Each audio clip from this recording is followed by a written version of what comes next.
नमस्कार दोस्तों। आज हम सुनेंगे प्रेमचंद जी द्वारा लिखित कहानी दो बहनें। तो ये कहानी शुरू करते हैं। दोनों बहनें 2 साल के बाद एक तीसरे नातेदार के घर मिली और खूब रो धोकर खुश हुई। तो बड़ी बहन रूप कुमारी ने देखा कि छोटी बहन राम दुलारी सिर से पांव तक गहनों से लदी हुई है। कुछ उसका रंग खुल गया है, स्वभाव में कुछ गरिमा आ गई है और बातचीत करने में ज़्यादा चतुर हो गई है। कीमती बनारसी साड़ी और बेलदार उन्नावी मखमल के जंपर ने उसके रूप को और भी चमका दिया। वही राम दुलारी लड़कपन में सिर के बाल खोले फूहड़ सी इधर उधर खेला करती थी। अंतिम बार रूप कुमारी ने उसे उसके विवाह में देखा था, 2 साल पहले। तब भी उसकी शक्ल सूरत में कुछ ज़्यादा अंतर न हुआ था। लंबी तो हो गई थी, मगर थी उतनी ही दुबली, उतनी ही फूहड़, उतनी ही मंद बुद्धि, जरा जरा सी बात पर रूठने वाली। मगर आज तो कुछ हालत ही और थी, जैसे कली खिल गई हो। और ये रूप इसने छिपा कहाँ रखा था? नहीं, आंखों को धोखा हो रहा है। ये रूप नहीं, केवल आंखों को लुभाने की शक्ति है।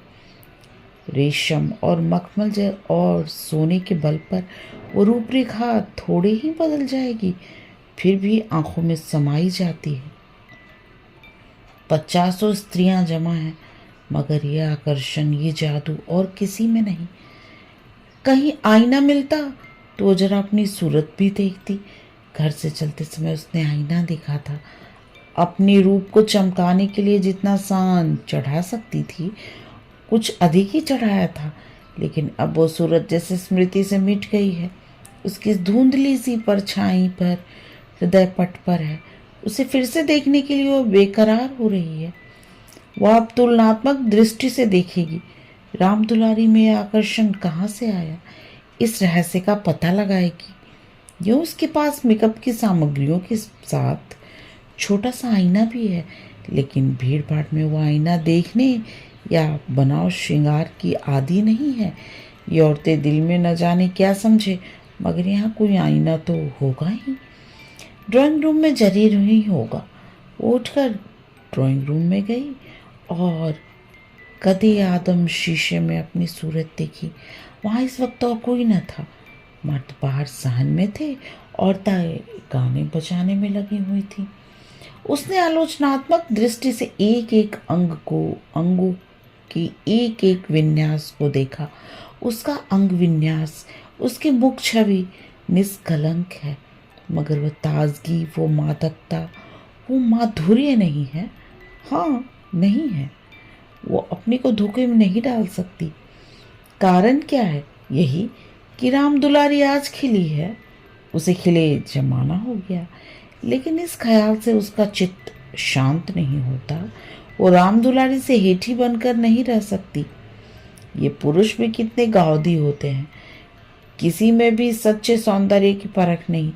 इन्हें तो जवानी और चंचलता और हाव भाव चाहिए। आंखें रख भर कर भी अंधे बनते हैं। भला इन बातों का आपसे क्या संबंध? ये तो उम्र के तमाशे हैं। असली रूप तो वह है जो समय की परवाह न करे। उसके कपड़ों में राम दुलारी को खड़ा कर दो, फिर देखो ये सारा जादू कहाँ उड़ जाता है। चुड़ैल सी नजर आए, मगर ये नंदों को कौन समझाए। मगर राम दुलारी के घर वाले तो इतने संपन्न न थे। विवाह में जो जोड़े और गहने आए थे, वे तो बहुत ही निराशाजनक थे। खुशहाली का दूसरा कोई सामान भी न था। इसके ससुर एक रियासत के मुख्ताराम थे और दूल्हा कॉलेज में पढ़ता था। इन 2 सालों में कहाँ से ये खून बरस गया, कौन जाने। गाने कहीं से मांग लाई हो, कपड़े भी मांगे हो सकते हैं। कुछ औरतों को अपनी हैसियत बढ़ाकर दिखाने की लत होती है। तो स्वांग राम दुलारी को मुबारक रहे। मैं जैसी हूँ वैसी अच्छी हूँ। प्रदर्शन का ये रोग कितना बढ़ता जाता है। घर में रोटियों का ठिकाना नहीं। मर्द 20-25 रुपए पर कलम घिस रहा है, लेकिन देवी जी घर से निकलेंगी तो इस तरह बंठन कर, मानो कहीं की राजकुमारी हैं। बिसातियों के और दर्जियों के तकाजे सहेंगी, बजाज के सामने हाथ जोड़ेंगी, शौहर की घुड़कियां खाएंगी, रोएंगी रूठेंगी, मगर प्रदर्शन के उन्माद को नहीं रोकती। घर वाले भी सोचते होंगे कितनी छिछोरी तबीयत है इसकी, मगर यहाँ तो देवी जी ने बेहयाई पर कमर बांध ली है। कोई कितना ही हंसे, बेहया की बला दूर। उन्हें तो बस यही धुन सवार है कि जिधर से निकल जाए उधर लोग हृदय पर हाथ रख कर रह जाए। राम दुलारी ने जरूर किसी से गहने और जेवर मांग लिए, बेशर्म जो है। उसके चेहरे पर आत्मसम्मान की लाड़ी दौड़ गई। न सही उसके पास जेवर और कपड़े, उसे किसी के सामने लज्जित तो नहीं होना पड़ता, किसी से मुंह तो नहीं चुराना पड़ता। 1-1 लाख की तो उसके 2 लड़के हैं, भगवान उन्हें चिरायु करे, वो उसी में खुश हैं। खुद अच्छा पहन लेने और अच्छा खा लेने से जीवन का उद्देश्य नहीं पूरा हो जाता। उसके घर वाले गरीब हैं पर उनकी इज्जत तो है, किसी का गला तो नहीं दबाते, किसी का शाप तो नहीं लेते। इस तरह अपने मन को ढांढस देकर वह फिर बरामदे में आई तो राम दुलारी ने जैसे उसे दया की आंखों से देखकर कहा, जीजा जी की कुछ तरक्की वरक्की हुई कि नहीं बहन, या अभी वही 75 रुपए पर कलम घिस रहे हैं। राम कुमारी की देह में आग सी लग गई। ओफो रे दिमाग, मानो इसका पति लाठी तो है। अकड़ कर बोली, तरक्की क्यों नहीं हुई, अब 100 के ग्रेड में है। आजकल यह भी गनीमत है। नहीं, अच्छे अच्छे में पासों को देखती हूँ कि कोई टके को नहीं पूछता। तेरा शौहर तो अब बीए में होगा। राम दुलारी ने नाक सिकोड़ कर कहा, उन्होंने तो पढ़ना छोड़ दिया बहन, पढ़कर औकात खराब करना था और क्या। एक कंपनी के एजेंट हो गए हैं, अब 250 रुपये माहवार पाते हैं, कमीशन ऊपर से 5 रुपये रोज सफ़र खर्च के भी मिलते हैं। ये समझ लो कि 500 का औसत पड़ जाता है। 150 माहवार तो उनका निज खर्च है बहन। ऊंचे ओहदे के लिए अच्छी हैसियत भी तो चाहिए। 350 बेदाग घर में देते हैं, उसमें से 100 रुपये मुझे मिलते हैं, 250 में घर का खर्च खुशफैली से चल जाता है। एमए पास करके क्या करते। रामकुमारी इस कथन को शेख चिल्ली के दास्तान से ज़्यादा महत्व नहीं देना चाहती, मगर राम दुलारी के लहजे में इतनी विश्वासोत्पादकता है कि वह अपनी निम्न चेतना में उससे प्रभावित हो रही है और उसके मुख पर पराजय की खिन्नता साफ झलक रही है। मगर यदि उसे बिल्कुल पागल नहीं हो जाना है तो इस ज्वाला को हृदय से निकाल देना पड़ेगा, जिरा करके अपने मन को विश्वास दिलाना पड़ेगा। इसके काव्य में 1/4 से ज़्यादा सत्य नहीं है। 1/4 तक वह सह सकती है, उससे ज़्यादा उससे न सहा जाएगा। इसके साथ ही उसके दिल में धड़कन भी है, और कहीं ये कथा सत्य निकली तो राम दुलारी को कैसे मुंह दिखाएगी। उसे भय है कि कहीं उसकी आंखों से आंसू न निकल पड़े। कहाँ 75 और कहाँ 500, इतनी बड़ी रकम आत्मा की हत्या करके भी क्यों न मिले, फिर भी रूप कुमारी के लिए असह्य है। आत्मा का मूल्य अधिक से अधिक 100 रुपये हो सकता है, 500 किसी हालत में नहीं। अपने प्रयास के भाव से पूछा, अब एजेंटी में इतना वेतन और भत्ता मिलता है तो ये सारे कॉलेज बंद क्यों नहीं हो जाते। हजारों लड़के क्यों अपनी ज़िंदगी खराब करते हैं। राम दुलारी बहन के खिसियानेपन का आनंद उठाती हुई बोली, बहन तुम यहाँ भूल कर रही हो। एमए तो सभी पास हो सकते हैं, मगर एजेंटी बिरले ही किसी को आती है। ये तो ईश्वर की देन है। कोई ज़िंदगी भर पढ़ता रहे, मगर ये जरूरी नहीं कि वह एक अच्छा एजेंट भी हो जाए। रुपए पैदा करना जरूरी बात है, आलिम फाजिल हो जाना दूसरी बात। अपने माल की श्रेष्ठता का विश्वास पैदा कर देना, एक दिल में जमा देना कि इससे सस्ता और टिकाऊ माल बाजार में मिल ही नहीं सकता, आसान काम नहीं है। एक से एक घाघों से उनका सामना पड़ता है। बड़े बड़े राजाओं और रईसों का मत फेरना पड़ता है, तब जाके कहीं माल बिकता है। मामूली आदमी तो राजाओं और नवाबों के सामने ही न जा सके, पहुँच ही न हो, और किसी तरह पहुँच भी जाए तो जबान न खुले।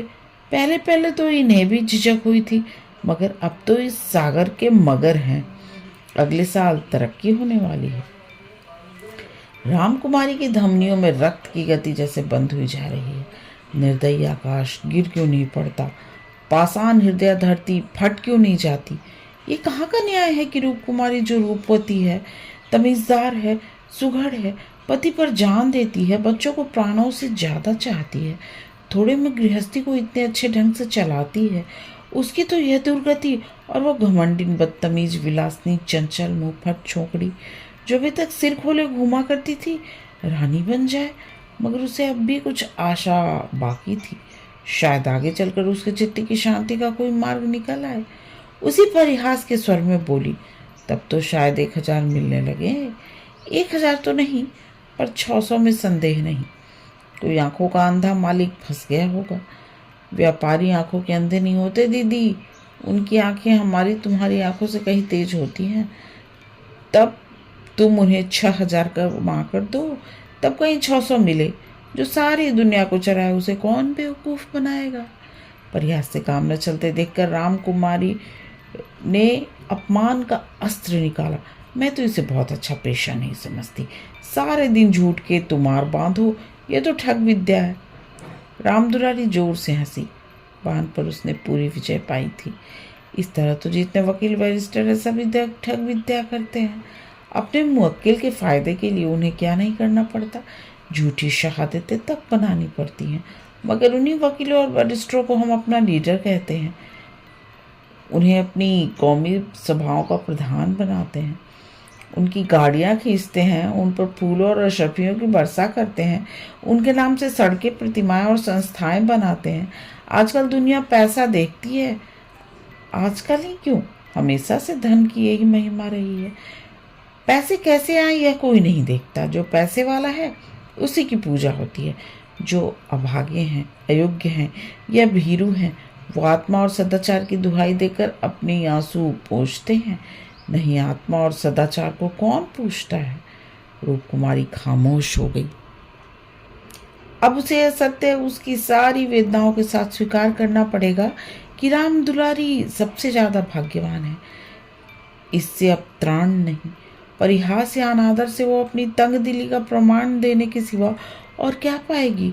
उसे किसी बहाने से राम दुलारी के घर जाकर असलियत की छानबीन करनी पड़ेगी। अगर राम दुलारी वास्तव में लक्ष्मी का वरदान पा गई है तो रूप कुमारी अपनी किस्मत ठोक कर बैठी रहेगी। समझ लेगी दुनिया में कहीं न्याय नहीं है, कहीं ईमानदारी की पूछ नहीं है। मगर क्या सचमुच उसे इस विचार में संतोष होगा? यहाँ कौन ईमानदार है? वही जिसे बेईमानी करने का अवसर नहीं है और न इतनी बुद्धि का मनोबल है कि वो अवसर पैदा कर ले। उसके पति 75 रुपये पाते हैं, पर क्या 10-20 रुपये और ऊपर से मिल जाए तो वो खुश होकर दे न लेंगे। उनकी ईमानदारी और सत्यवादिता उसी समय तक है जब तक अवसर नहीं मिला। जिस दिन मौका मिला सारी सत्यवादिता धरी रह जाएगी। और क्या, रूप कुमारी में इतना नैतिक बल है कि वो अपने पति को हराम का माल हजम करने से रोक दे। रोकना तो दूर की बात है, ये प्रसन्न होगी, शायद पतिदेव की पीठ ठोकेगी। अभी उनके दफ्तर से आने के समय वो मन मारे बैठी रहती है, तब वो द्वार पर खड़ी रहेगी, उनकी बाट जोहेगी और ज्यों ही घर में आएंगे उनकी जेबों की तलाशी लेगी। आंगन में गाना बजाना हो रहा था। राम दुलारी उमंग के साथ गा रही थी और रूप कुमारी वहीं बरामदे में उदास बैठी हुई थी। न जाने क्यों उसके सिर में दर्द होने लगा था। कोई गाए कोई नाचे उसके प्रयोजन नहीं। वो तो अभागिन है, रोने के लिए ही पैदा की गई है। 9 बजे रात को मेहमान रुखसत होने लगे। रूप कुमारी भी उठी, इक्का मंगवाने जा रही थी कि राम दुलारी ने कहा, इक्का मंगवा कर क्या करोगी बहन? मुझे लेने के लिए कार आती होगी, चलो 2-4 दिन मेरे यहाँ रहो, फिर चली जाना। मैं जीजा जी से कहला भेजूंगी, तुम्हारा इंतजार न करे। रूप कुमारी का यह अंतिम अस्त्र भी बेकार हो गया। राम दुलारी के घर जाकर हालचाल की टो लेने की इच्छा गायब हो गई। वह अब अपने घर जाएगी और मुंह ढांक कर पड़ी रहेगी। इन फटे हालों में क्यों किसी के घर जाए? बोली, नहीं, अभी तो मुझे फुर्सत नहीं है, बच्चे घबरा रहे होंगे, फिर कभी आऊँगी। क्या रात भर भी न ठहरोगी? नहीं। अच्छा बताओ कब आओगी? मैं सवारी भेज दूंगी, मैं खुद कहला भेजूंगी। तुम्हें याद न रहेगी, साल भर हो गया, बोलकर भी याद न किया। मैं इसी इंतजार में थी कि दीदी बुलाए तो चलो। एक ही शहर में रहते हैं, फिर भी इतनी दूर की साल भर गुजर जाए और मुलाकात तक ना हो। रूप कुमारी इसके सिवा और क्या कहे कि घर के कामों से छुट्टी नहीं मिलती। कई बार उसने इरादा किया कि दुलारी को बुलाए, मगर अवसर ही न मिला। सहसा राम दुलारी के पति मिस्टर गुरु सेवक ने आकर बड़ी साली को सलाम किया। बिल्कुल अंग्रेजी सज धज, मुंह में चुरूट, कलाई पर सोने की घड़ी, आंखों पर सुनहरी ऐनक, जैसे कोई सिविलियन हो। चेहरे से जेहानत और सराफत बरस रही थी। वो इतना रूपवान और सजीला है, रूप कुमारी को अनुमान न था। कपड़े जैसे उसकी देह पर खिल रहे थे। आशीर्वाद देकर बोली, आज यहाँ ना आती तो तुम मुझसे मुलाकात नहीं होती। गुरु सेवक हंसकर बोला, उल्टी शिकायत क्यों न हो, कभी आपने बुलाया और मैं ना गया। मैं नहीं जानती थी कि तुम अपने को मेहमान समझते हो, वो भी तो तुम्हारा ही घर है। राम दुलारी देख रही थी कि मन में उससे ईर्ष्या रखते हुए भी वह कितनी मवानी मधुर, कितनी स्निग्ध, कितनी अनुग्रह प्रार्थनी होती जा रही है। गुरु सेवक ने उदार मन से कहा, हाँ अब मान गया भाभी साहब, बेशक मेरी गलती है। इस दृष्टि से मैंने विचार नहीं किया था, मगर आज तो मेरे घर रही है। नहीं, आज बिल्कुल अवकाश नहीं है, फिर कभी आऊँगी। लड़के घबरा रहे होंगे। राम दुलारी बोली, मैं कितना कह के हार गई, मानती ही नहीं। दोनों बहनें कार की पिछली सीट पर बैठी। गुरु सेवक ड्राइव करता हुआ चला। राम जरा देर में उसका मकान आ गया। राम दुलारी ने फिर बहन से उतरने के लिए आग्रह किया, पर वह न मानी। लड़के घबरा रहे होंगे। आखिर राम दुलारी उससे गले मिलकर अंदर चली गई। गुरु सेवक ने कार बढ़ाई। रूप कुमारी ने उड़ती हुई निगाह से राम दुलारी का मकान देखा और वो ठोस सत्य एक स्लाका की भांति उसके कलेजे में चुभ गया। कुछ दूर जाकर गुरु सेवक बोला, भाभी मैंने तो अपने लिए अच्छा रास्ता निकाल लिया। अगर 2-4 साल इसी तरह काम करता रहा तो आदमी बन जाऊंगा। राम दुलारी ने सहानुभूति के साथ कहा, राम दुलारी ने मुझसे बताया था, भगवान करे जहाँ रहो खुश रहो, अगर ज़रा हाथ पैर संभाल के रहना। मैं मालिक की आंख मचाकर एक पैसा भी लेना पाप समझता हूँ भाभी। दौलत का मजा तो तभी है कि ईमान सलामत रहे। ईमान खोकर पैसे मिले तो क्या, मैं ऐसी दौलत को त्याज्य समझता हूँ।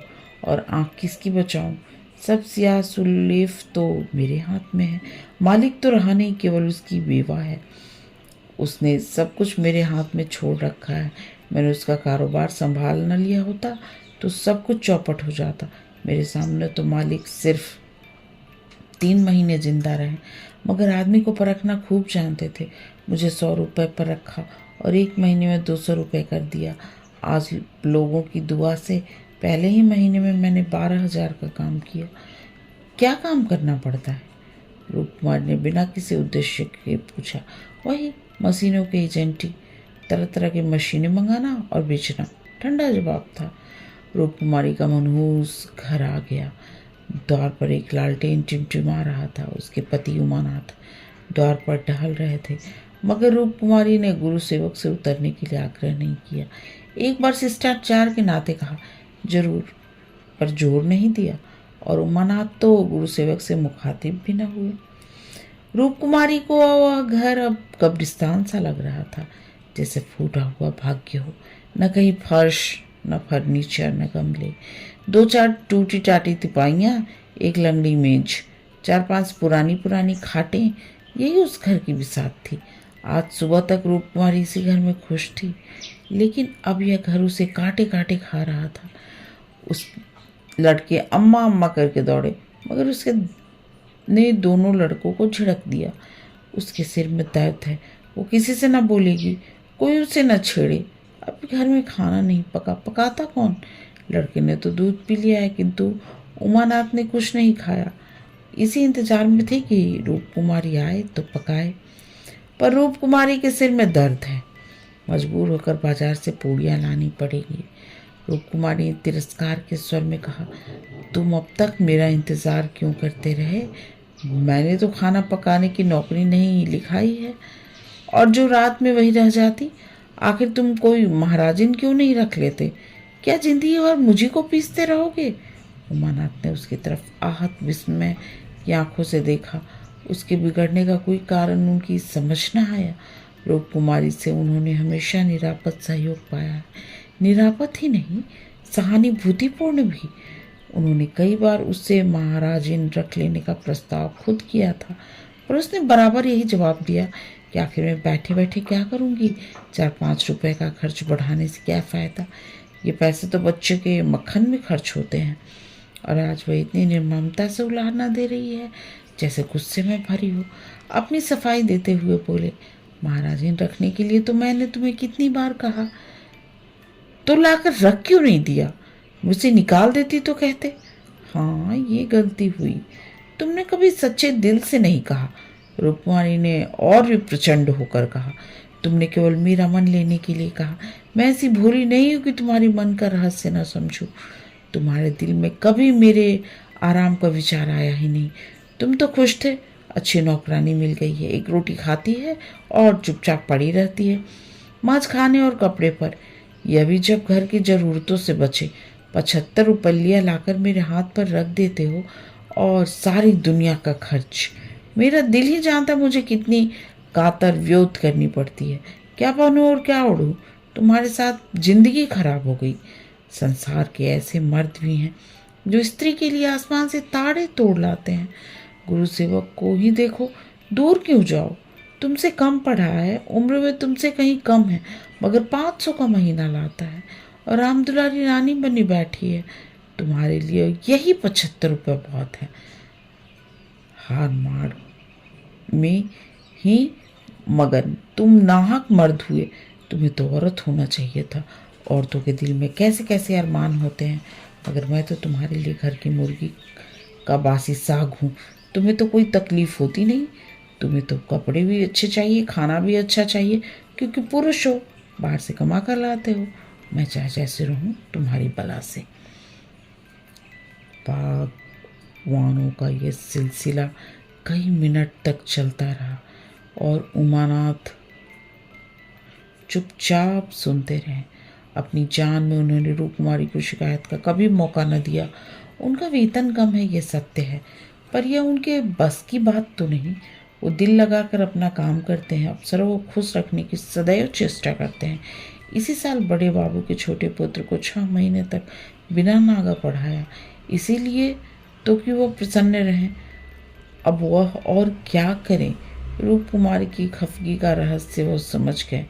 अगर गुरु सेवक वास्तव में 500 रुपये लाता है तो बेशक वो भाग्य का बली है, लेकिन दूसरों की ऊंची पेशानी देखकर अपना माथा तो नहीं फोड़ा जाता। किसी संयोग से उसे यह अवसर मिल गया, मगर हर एक को तो ऐसे अवसर नहीं मिलते। वह इसका पता लगाएंगे कि सचमुच उसे 500 ही मिलते हैं या महज ढिंग है। और मान लिया कि 500 मिलते हैं, तो क्या इससे रूपकुमारी को यह हक है कि वो उनको ताने दे और उन्हें जलीकटी सुनाए? अगर इसी तरह वह भी रूपकुमारी से ज़्यादा रूपवती और सुशीला रमणी को देखकर रूपकुमारी को कोसना शुरू करे तो कैसा हो? रूपकुमारी सुंदरी है, मृदुभाषिणी है, त्यागमयी है, लेकिन उससे बढ़कर सुंदरी, मृदुभाषिणी, त्यागमयी देवियों से दुनिया खाली नहीं है। तो क्या इस कारण वो रूपकुमारी का अनादर करें? एक समय था जब उनकी नज़रों में रूपकुमारी से ज़्यादा रूपवती रमणी संसार में न थी, लेकिन वह उन्माद कब का शांत हो गया। भावुकता के संसार से वास्तविक जीवन में उन्हें एक युग बीत गया। अब तो विवाहित जीवन का उन्हें काफ़ी अनुभव हो गया है। एक को दूसरे के गुण दोष मालूम हो गए हैं। अब तो संतोष ही में उनका जीवन सुखी रह सकता है। मगर रूपकुमारी समझदार होकर भी इतनी मोटी सी बात नहीं समझती। फिर भी उन्हें रूपकुमारी से सहानुभूति हुई।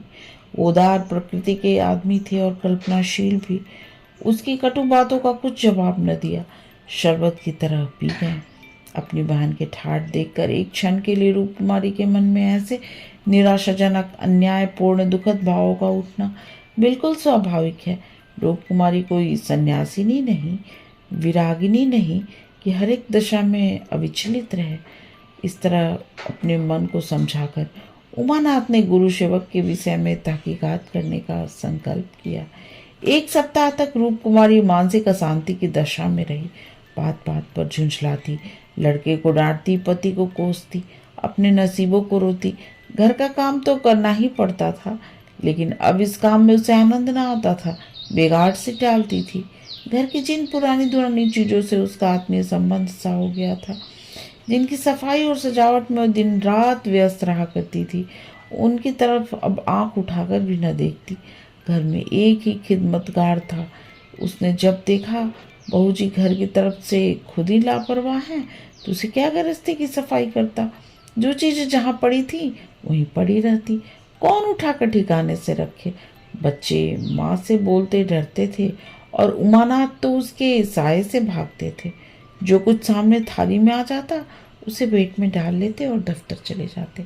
दफ्तर से लौटकर दोनों बच्चों को साथ ले कहीं घूमने निकल जाते।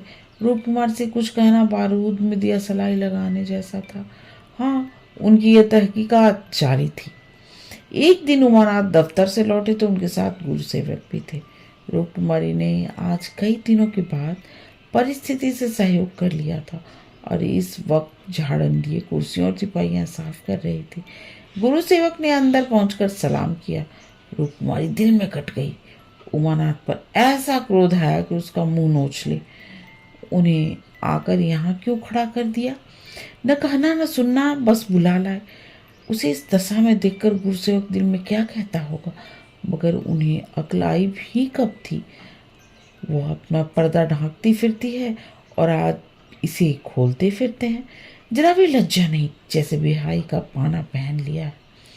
बस उनका अपमान करते हैं, न जाने उसने उनका क्या बिगाड़ा है। आशीर्वाद देकर कुशल समाचार पूछा और कुर्सी रख दी। गुरुसेवक ने बैठते हुए कहा, आज भाई साहब ने मेरी दावत की है। मैं उनकी दावत पर तो ना आता, लेकिन जब उन्होंने कहा तुम्हारी भाभी का कड़ा तकाजा है तो मुझे समय निकालना पड़ा था। रूप कुमारी ने बात बनाई, घर का कलह छिपाना पड़ा। तुमसे उस दिन कुछ बातचीत न हो पाई, जी लगा हुआ था। रूप कुमारी ने कमरे के चारों तरफ नजर दौड़ाकर कहा, इस पिंजड़े में तो आप लोगों को बड़ी तकलीफ होती होगी। रूप कुमारी को ज्ञात हुआ ये युवक कितना सुरुचिहीन, कितना अरसिक है। दूसरों के मनोभावों का आदर करना जैसे जानता ही नहीं। इसे इतनी सी बात भी नहीं मालूम कि दुनिया में सभी भाग्यशाली नहीं होते। लाखों में एक ही कहीं भाग्यशाली निकलता है, और इसे भाग्यवान ही क्यों ना कहा जाए। जहाँ बहुतों को दाना न मयस्सर हो, वहाँ थोड़े से आदमियों को भोग विलास में कि कौन सा सौभाग्य। जहाँ बहुत से आदमी भूखे मर रहे हों, वहाँ दो चार आदमी मोहंग भोग उड़ाए तो यहाँ उनकी बेहाई और हृदयहीनता का सौभाग्य कभी नहीं। कुछ चिढ़कर बोली, पिंजरे में कटघरे में रहने से अच्छा है। पिंजरे में निरीह पक्षी रहते हैं, कटघरा तो घातक जंतु का ही निवास स्थान है। गुरुसेवक शायद यह संकेत न समझ सका, बोला, मेरा तो इस घर में दम घुट जाए। मैं आपके लिए अपने घर के पास ही एक मकान ठीक करा दूंगा, खूब लंबा चौड़ा। आपसे कुछ किराया न लिया जाएगा। मकान हमारी मालकिन का है। मैं भी उसी के एक मकान में रहता हूँ। सैकड़ों मकान हैं उनके पास, सब मेरे अख्तियार में है। जिसे जो सामान चाहूँ दे दूँ, मेरे अख्तियार में है। किराया लूँ या ना लूँ, मैं आपके लिए सबसे अच्छा मकान ठीक करूँगा। मैं आपका बहुत अदब करता हूँ। रूप कुमारी समझ गई महाशय इस वक्त नशे में है, अब यूं भाग रहे हैं। अब उसने गौर से देखा तो उसकी आंखें सिकुड़ गई थी, गाल कुछ फूल गए थे, जवान भी लड़खड़ाने लगी थी। एक जवान खूबसूरत शरीफ चेहरा कुछ ऐसा शोखीबाज और निर्लज्ज हो गया कि उसे देखकर घृणा होती थी। उसने एक क्षण बाद फिर भागना शुरू किया।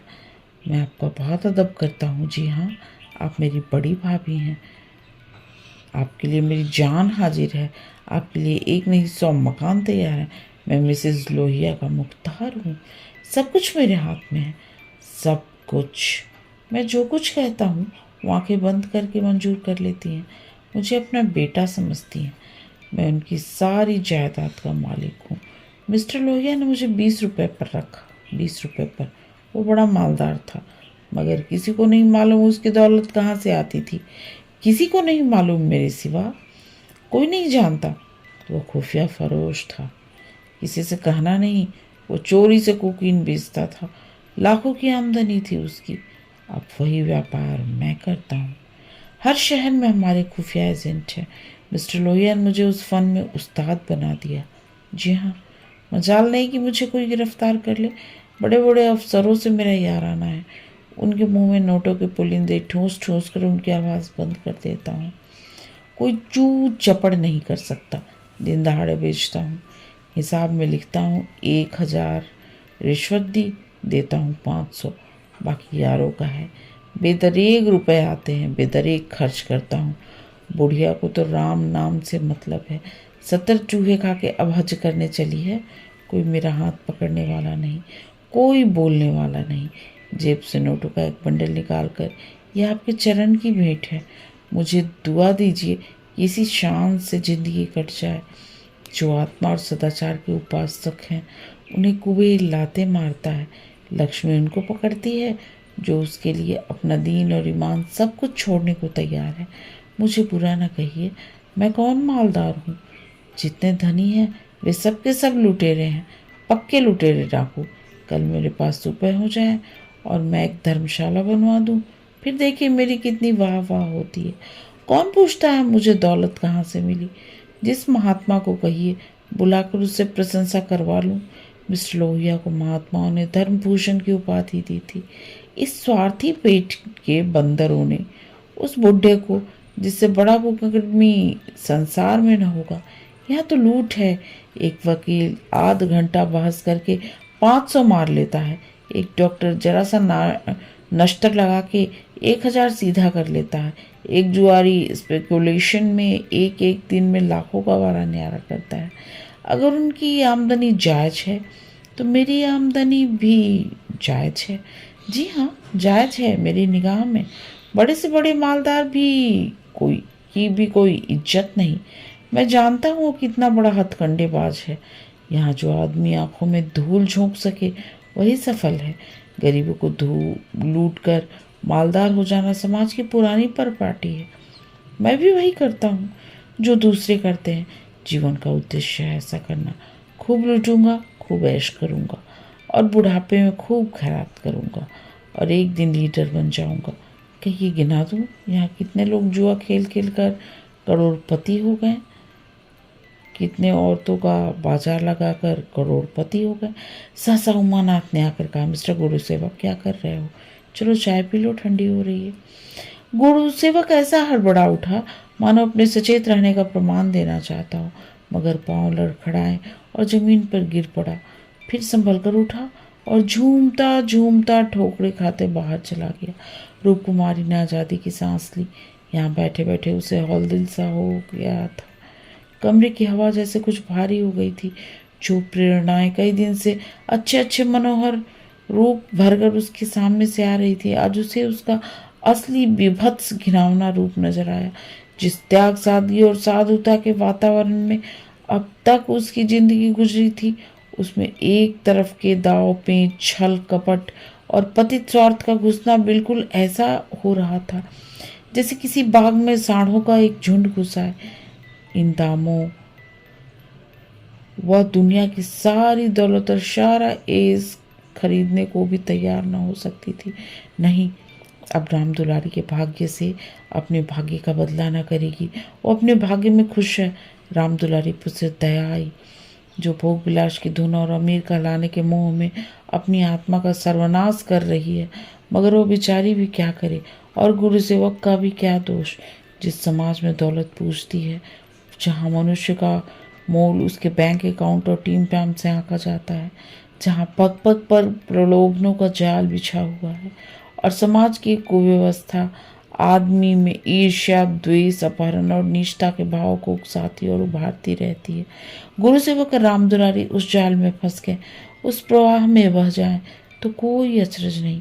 उसी वक्त उमानाथ ने आकर कहा, गुरु सेवक यहाँ बैठा बैठा क्या बहक रहा था, मैंने तो उसे विदा कर दिया। जी डरता था कहीं पुलिस उसके पीछे न लगी हो, नहीं तो मैं भी गेहूं के साथ घुन की तरफ पिस जाऊं। रामकुमारी ने क्षमा प्रार्थी नेत्रों से उन्हें देखकर जवाब दिया, वही अपनी खुफिया फरोसी की डींग मार रहा था। मुझे भी मिसेस लोहिया से मिलने को कहा गया। जी नहीं, आप अपनी क्लर्की किए जाएंगे, इसी में हमारा कल्याण है। मगर लड़की मवेश नहीं, क्यों ना साल भर की छुट्टी लेकर जरा इस दुनिया की भी सैर करूं। मुझे अब उस ऐस का मोह नहीं रहा। दिल से कहती हूँ, सच्चे दिल से। उमानाथ 1 मिनट तक चुप रहने के बाद फिर बोले, मैं आकर तुमसे यह वृत्तांत कहता तो तुम्हें विश्वास आता या नहीं? सच कहना। कभी नहीं। मैं तो कल्पना ही नहीं कर सकती अपने स्वार्थ के लिए कोई आदमी दुनिया को विष खिला सकता है। मुझे सारा हाल पुलिस के सब इंस्पेक्टर से मालूम हो गया था। मैंने उसे खूब शराब पिला दी थी कि नशे में बहकेगा जरूर और सब कुछ उगल देगा। ललचता तो तुम्हारा जी भी था। हाँ, ललचता तो था और अब भी ललच रहा है, मगर ऐश करने के लिए जिस हुनर की ज़रूरत है वो कहाँ से लाऊंगा? ईश्वर न करे वह हुनर तुम में आए। मुझे तो उस बेचारी पर तरस आती है। मालूम नहीं खैरियत से घर पहुंच गया या नहीं। उसकी कार थी, कोई चिंता नहीं।